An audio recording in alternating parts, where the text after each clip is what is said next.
I'm Trudy Kerr, and welcome to The Interviewer.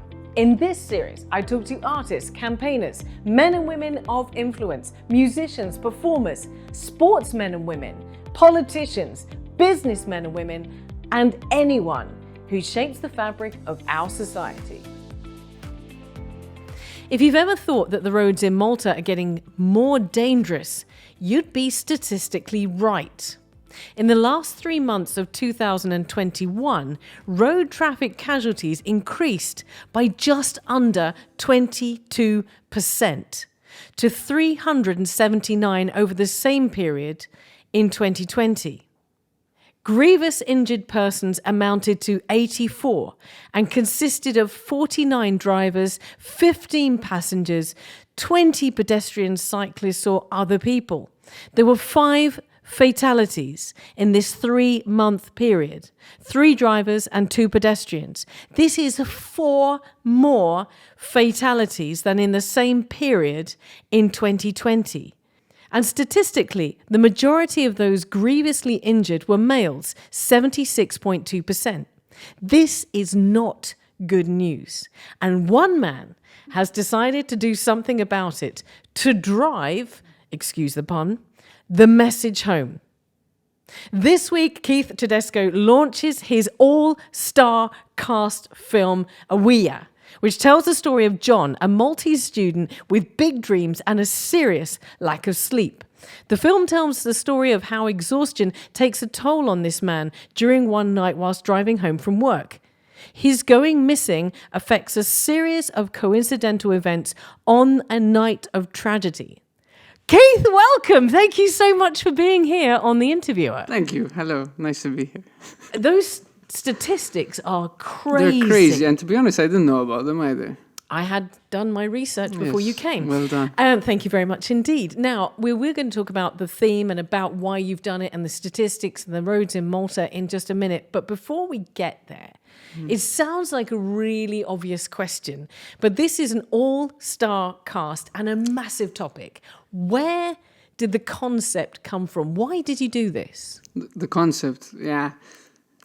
The idea started when I was still at school, at university in Copenhagen, and I just wrote, and basically my lecturer told us, write what you know. And a few years prior, I had been in a car accident where actually around the corner from here in Haldia, I smashed into a tree, a lamppost, a bench, a parked car, and something else I can't remember. But so when he said, write what you know, I wrote what I knew, and I wrote a 20 minutes short film about my car crash. And it was titled different. It was titled Only in Malta. I remember this.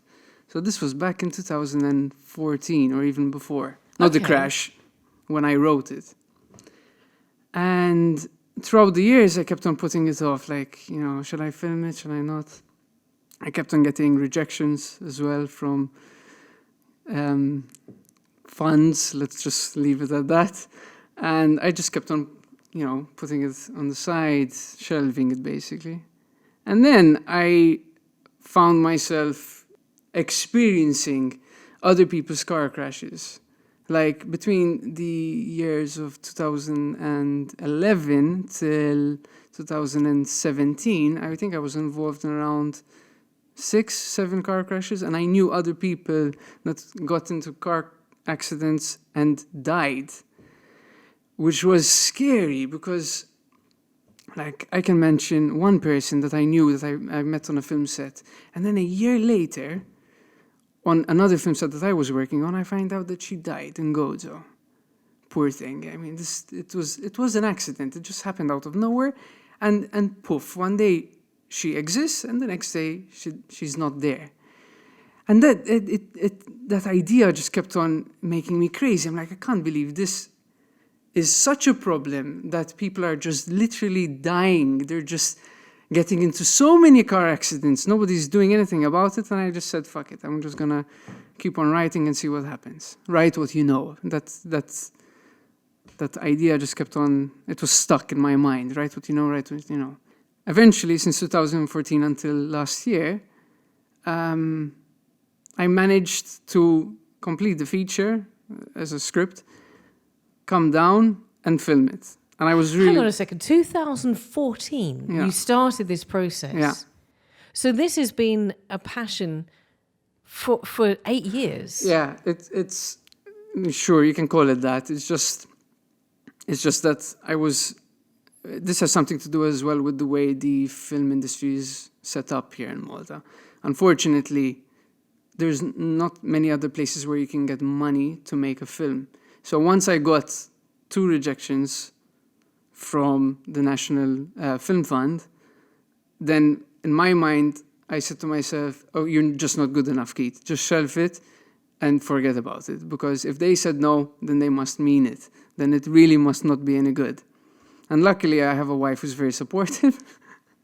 And she kept on pushing me to make it, and eventually I made it. But in 2014, something just occurred to me. In 2014, we didn't have as many cars on the road as we have now. Sure, but The licensing had not changed then, which Right. allowed you to bring in cars much cheaper. Right. Or it was just changing. And we certainly, as you saw, the statistics are that in the last year, Yeah, the accidents on the road and fatalities on the road Increased. have dramatically risen. So your film that you conceptualized in 2014 may have been appropriate then, but right now it's even more so. it's... I mean, I maybe it's a bit different because my perspective back then in 2014 was a perspective of when I was a bit younger, 20, 21, going out, getting drunk. I mean, who hasn't driven drunk in Malta? Everybody does it. It's insane.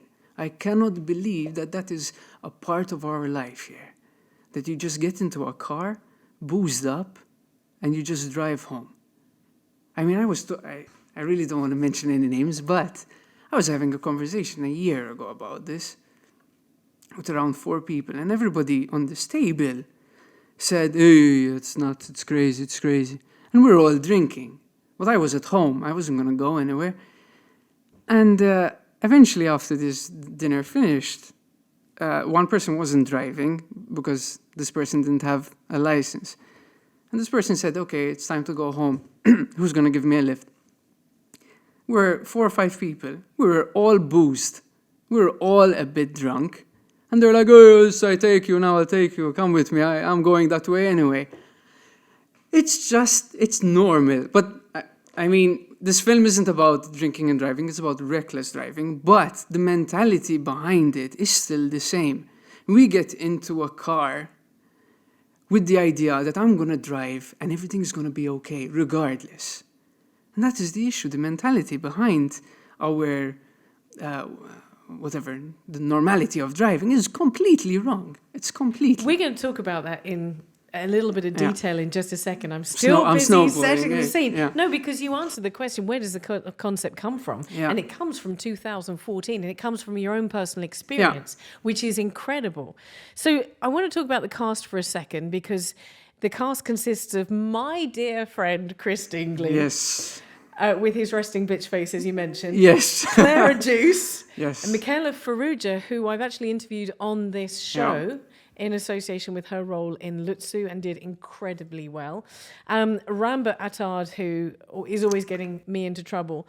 Angel Galia, Henry Zamit Cordina, amongst others. Now, this is a star-studded cast. Yeah. How did you get these people in one film? I was lucky. And No, lucky's what happens Okay. when you get a lottery and you win. This is not luck. it's honestly, the way this happened was absolutely crazy. So, to set the scene, there was absolutely no money to make this film. None whatsoever. I can tell you exactly how much I spent, and this is from my own pocket.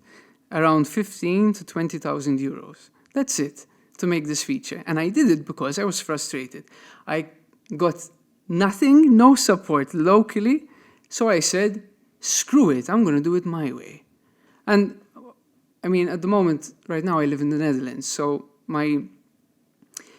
if I were to live in Malta and keep on working in film, my situation would be different to how it is now in the Netherlands, where my work is constant. I never stop. I'm always going. So I have that luxury of doing this little donation to myself. And the 15,000 euros is really not enough to make a film either. But it set the ball rolling. Is that even a term to say? It was a snowball effect, basically. And because I had this ambition, and because I kept on just sending my script over to people, and people saw that I was furious, that I had this, as well, Corona had something to do with it, because we were all a bit, we were inside for too long. Everybody was desperate to film something. So luckily for me, when I started sending over the scripts to certain actors, and the fact that everybody was frustrated with COVID and not getting enough funds locally to film something locally, which is something that I've been thriving for years, and I'm very furious about, all of a sudden I got this incredible support from all the locals. It was amazing. It was beautiful. I'd call up Michaela, who I barely know. I met her on Carmen, which is another Maltese feature by Falcon Films, which I loved working on. It's fantastic. Called her up. Yes, send me the script. I'd love to do it. And basically, from there on, it was just suggestions and recommendations. So I have you in mind for Sophie. Who do you think would be great for John? Who do you think would be great for Joe? Who do you think would be great for the mother and the father? Call Claire Juice for the mother. I'd call Claire. Hi, Claire, you don't know me. I'm Keith Tedesco. I'm a filmmaker. I'm frustrated. I want to make a film. Let me send you the script. Send it to her. Yes. I'd love to get involved 100%. Send me the script. She read it. Luckily for me, everybody actually read the script and they loved it. There was something in my writing that was very familiar. So that's why a lot of people said yes to it. And then from there on, it was just recommendations. So Claire, who do you want to play your husband? Oh, Chris, call Chris. That's how I got Chris. Even though I knew Chris, I didn't think of him. But as soon as Claire said, I want Chris to play as my husband, it's as if I had a free talent agent. And that talent agent was everyone. So that really, obviously, it created an amazing dynamic between all the cast. Because everybody knew each other. Everybody wanted to work on the film because everyone else that they admire and loved also is working on the film. So it was great. I mean, it's an amazing story because these are really acclaimed actors. Yeah. And none of them ever worked with me before as a director, except for Sarah Naudi, who is my my partner in crime, I'm going to call her. Not business partner. Sorry, Naudi. That's a whole different show, Keith. We're going to come back to that one. We're friends. That's it. We're best buds. Listen, you mentioned that this is a star-studded cast. Yeah. These are actors, Michaela, for instance, who's been in Lutsu, and these are films that are really well-known, prestigious films, award-winning films. But you've also been associated with some other big films, By the Sea with Brad Pitt and Angelina Jolie, Murder on the Orient Express, 13 Hours. But this is your debut as a feature film director.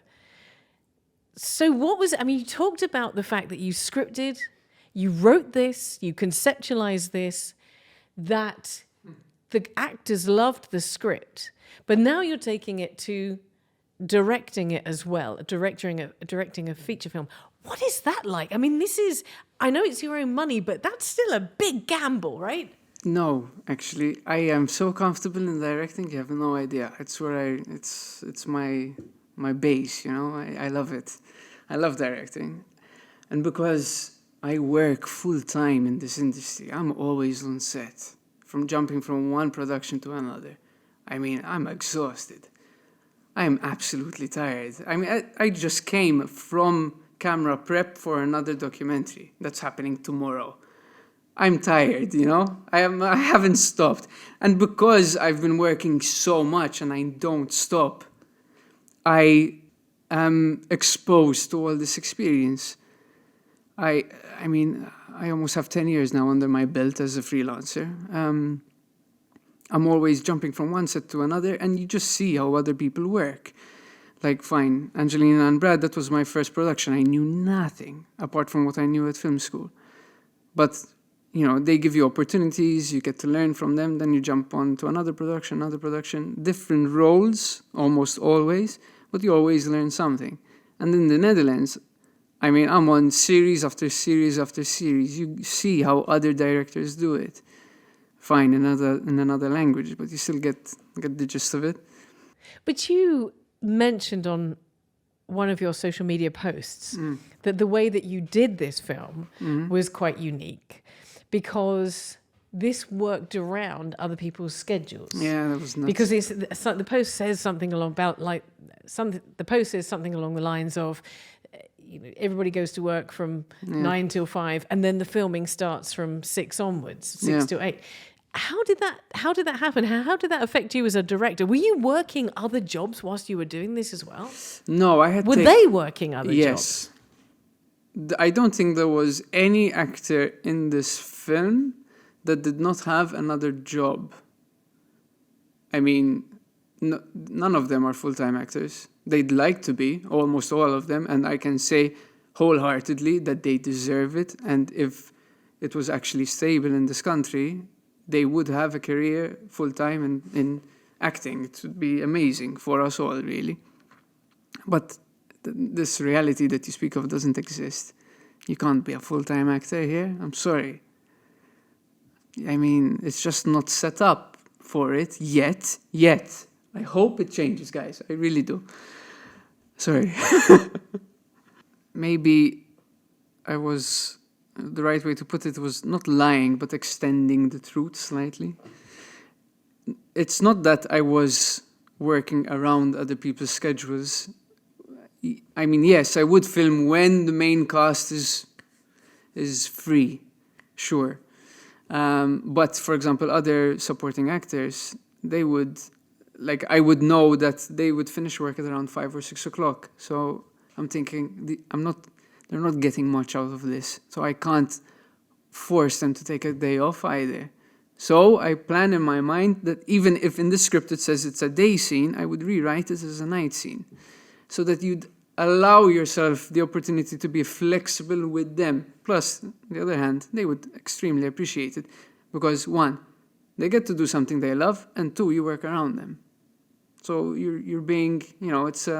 So you rewrote some of the script? Yes, the writing never stopped. I mean, even though the script was locked, on the day I would rewrite things just so that it could fit.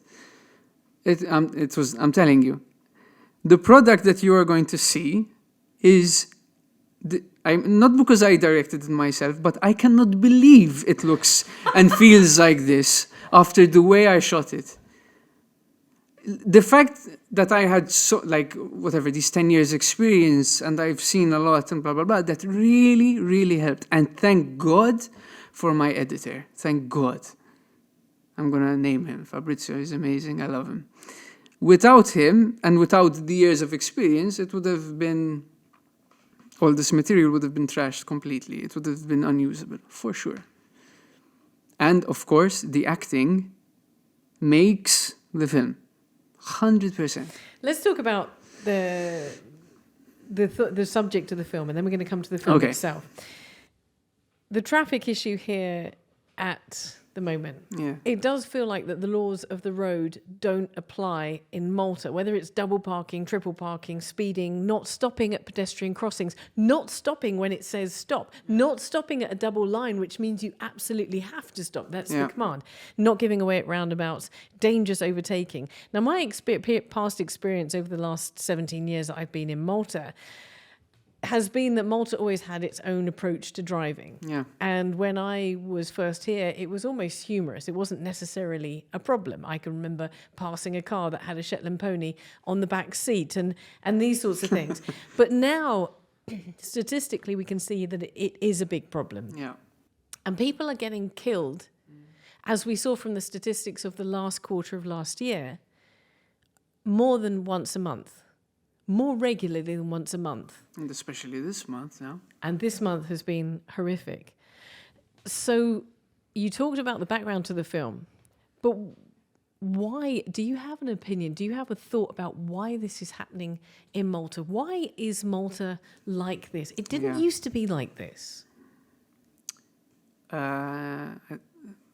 I don't think my opinion matters, but I think it has something to do with, one, the government, and two, the people. So the mentality is a problem, yes. And the government, because, clearly there's a problem.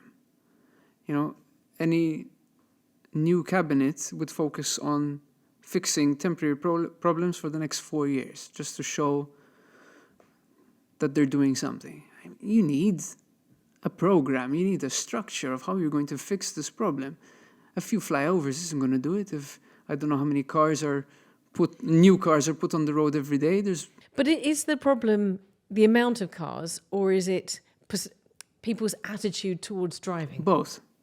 How can you have 450,000 cars? I'm not even sure if that's the number, but it's working itself up to that number, definitely. But how can you have all these cars in Malta? It's tiny. How can every single member of a household have a car? If you have an infrastructure that works, public transport, let's say a metro or a tram, buses that actually run on time, and then bicycle lanes or some other safer way of traveling solely as an individual, like on a moped or a bicycle or something like that, you won't have all this congestion, all this road rage. It's insane. Is that where it's coming from? Is it coming from road rage? Is it coming from people's frustration? Again, I'm not an expert, so I really can't tell you. I know that. I'm speculating. This speculation is fine, and we'll caveat this by saying this is Keith's speculation. Yeah. But you have the advantage of living abroad, and you come into Malta with fresh eyes. So you must have seen something. I just came back yesterday, in fact, and I'm scared out of my mind to get behind the wheel of a car here. It's petrifying. I'd rather drive 130, 140 on a Dutch road, on a highway, when I don't like speed at all. I'd rather do that than drive here. It's too scary for me, and the idea, people are going to see this and hear this and say, oh, no, he's a wuss, he doesn't have the balls to drive on Maltese roads. I'm sorry, but this is not how it should be. But, okay, well, let me ask you about that. Because if you believe people would think that you don't have the balls to drive on Maltese roads, surely that means that the person who thought you don't have the balls to drive on a Maltese road is not seeing the statistics. No, I'm terrified myself that one day, not as a driver, but as a pedestrian, because we talked about the statistics of 5 people getting killed in the last 3 months of 2021. Yeah. 2 of those were pedestrians. Yeah. They weren't even drivers. No, it's nuts. Let me put you in perspective. And I don't know if this will even answer your question, but my wife is Dutch, and we lived here together for 3 years. The number one reason why we left, and the second reason why we left, is there wasn't enough opportunities for us in the film world. So we left.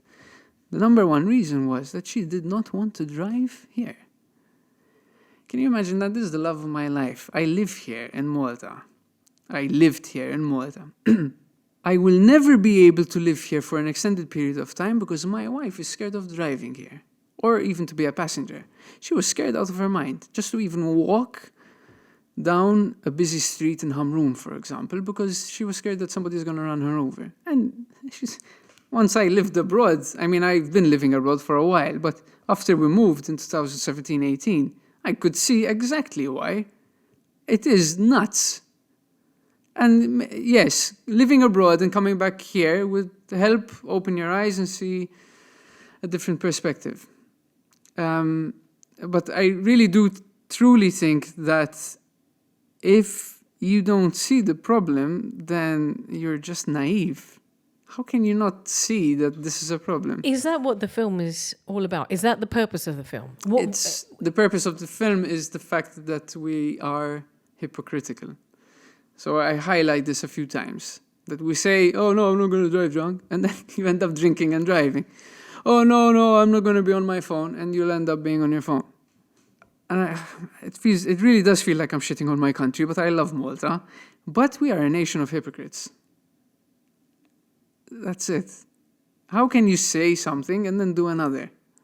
there's a problem on the roads, there's a problem with our mentality when we get behind the wheel of a car. And because there's no visible penalty. Yeah, I'm not even sure that a penalty would solve the problem either. So there comes to my final question to you. Do you think that the film will make a difference? Do you hope that the film will make a difference? And if not, what is the purpose of the film and what will make a difference? Three questions. Okay. So I don't want to pretend like I'm being some kind of guardian angel to the Maltese, which I am not. I did this partially because I am a selfish person and I want to be a filmmaker, and this is something that I know how to do. So write what you know. And I wrote a film about something that I've experienced. So that, selfishly, is one of my answers. That is why I made this film. In turn, that also helps broaden some people's perspectives on the problem. Do I think that it will change people's perspective? Absolutely not. It won't do anything. It won't do anything. So what will do something? I have no idea, but this definitely won't. It will entertain, definitely. People will laugh about it, but... But you've made this film about an incredibly important point, and you know that it's not going to make any difference. It's not enough. I can't be the only one that does this. You have to change. You have to choose yourself. You have to actually stop and decide for yourself, listen, this is actually a problem. I'm going to put my phone away. I'm not going to go to Portugal or to Valletta or wherever, take 2-3 pints, I don't know, when you're over the limit, and then drive home. What else? I'm not going to speed. I mean, everybody speeds here as well. It's a bit... Anyway, regardless. We could be sat here talking about this forever. You have to change. You have to decide yourself to change. Issa, again, when I say these things, it sounds like I'm being some kind of, I don't know, oracle or something. I can't tell you what to do, and I can't highlight the problems more than I already did. But the problems are there. Now you decide whether or not to fix them. That's it. I can't do anything else. I'm sorry. Plus, apart from that, my job is done. I've critiqued the country in the form of film, and all I did this for was because I wanted to make a movie, and a Maltese movie, about something Maltese. Keith, what a beautiful end to this interview, but tell me, where can people see this movie? Where is it going to be? So it will be premiering at the Eden Cinemas in St. Julian's on the 25th for a week. The more people show up that week, then it will be extended to another 2 weeks. But it's it's a bit of a hassle with the bloody election going on. Thank you, Maltese politics, once again. So hopefully, I don't know, people will actually show up and it will be extended. But even if nobody shows up, I will definitely try to do a re-release a few weeks later. And hopefully, who knows, maybe, I don't know, a streaming service with some kind of big name could actually watch it and purchase it. I don't know, maybe. I hope for you. Yeah. I mean, you know that I also had Joe on the show from the boat. Yes. And that's exactly what happened to the boat. Yeah. And even Lutsu, has escalated into this incredible success. That is my hope for you. Thank I you. love the story. I love the story that it was a point of passion and you were challenged to write about something that you know. Yeah. And it has become more and more relevant. Yep. Until right now, it's critical. Keith, congratulations, and thank you so much for being on this show. Thank you for having me. Yeah. All right. I hope. When are you going to watch it? I'm coming to the premiere. Yeah.